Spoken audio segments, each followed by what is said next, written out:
Hello, my name is Michelle Niziel and I'm the CEO of the IMS Property Group and Michelle Niziel Limited based in Bicester. And I just wanted to do a little video about my time on The Apprentice.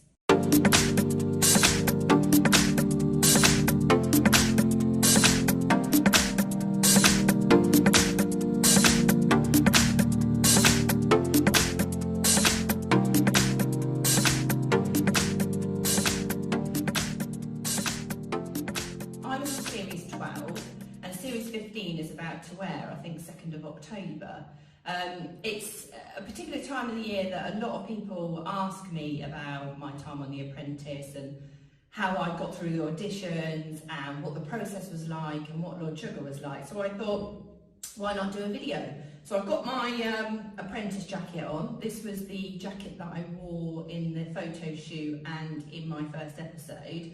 And I'm surprised it fit actually, because I've had a second child since I did The Apprentice. But yeah, so I thought I'd get my apprentice jacket on, sit down and let you know a few insights, to be honest. So let's start with the audition process and the application process. So I actually, just one day, I saw an advert and thought, crikey, you know, I've been an avid fan of The Apprentice for a long, long time. I've watched every single series. And I thought, you know what? They do make all the contestants look like absolute idiots on that show. But I thought, it's got to be so difficult to get through. Could I be that good to make it onto the programme? So I saw an advert for the application, to get your application in. So I went online and applied, and I think I had about 30 minutes to go till the application process expired. So got my application in really quickly and was quite surprised actually to find out that I got into the first audition. So the audition process was absolutely grueling, and to date I've been in business for 20 years, run and own 5 companies, and the audition process was the hardest thing I have ever had to do in my life. And I'm not exaggerating. It was 2 to 3 months of absolutely grueling tasks, pushing yourself out your comfort zone, psychiatrist appointments, psychologist appointments. You know, you name it, they really put us through the mill because they needed to know that we could actually do this. I mean, you're going into a 12-week process. You're going to be away from your family. You're not going to speak to your friends, your family, you don't have your phone. So you've got to be mentally prepared to do this show. I was pleasantly surprised and obviously chuffed to bits when I got the phone call from the executive producers to say that I'd made it to the final 18. So 10 million people watched the show on average, and it was a really proud moment actually that I'd been obviously elected to be a candidate.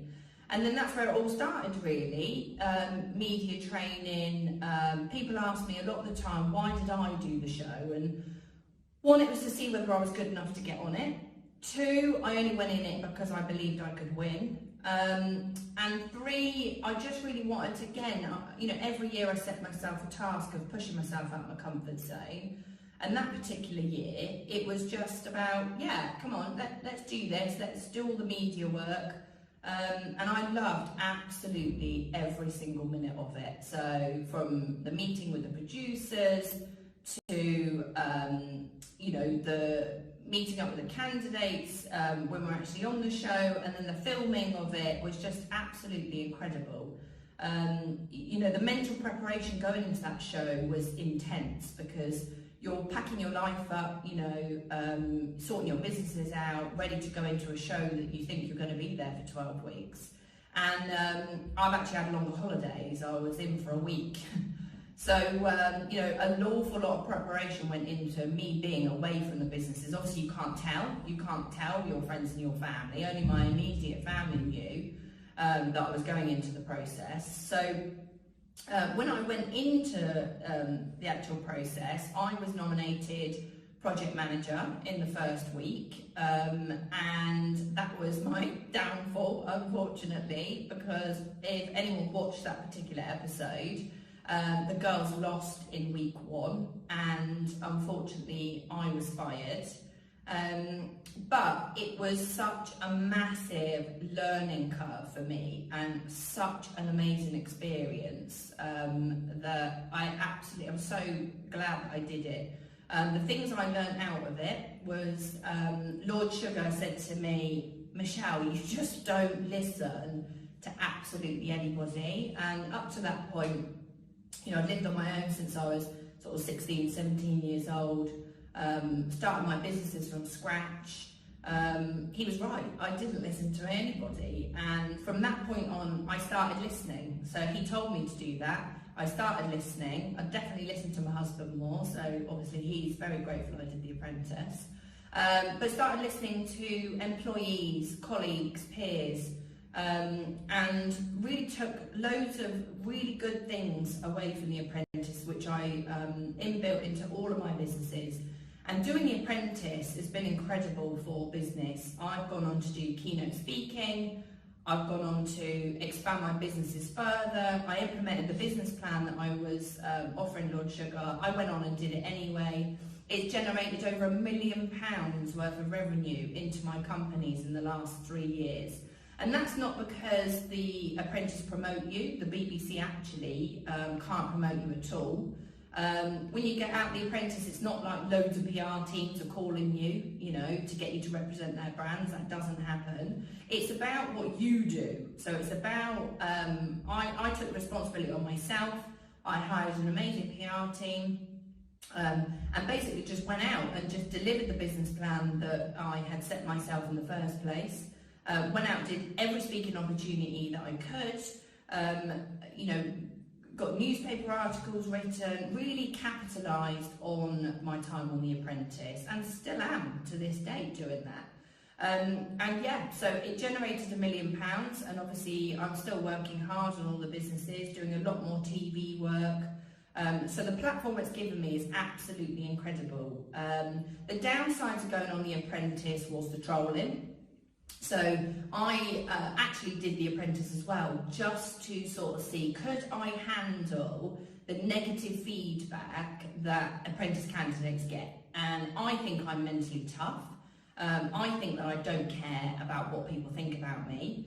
And I proved myself that exactly those things, I honestly didn't care. So as long as my friends, my family, my work colleagues, they still knew who I was, then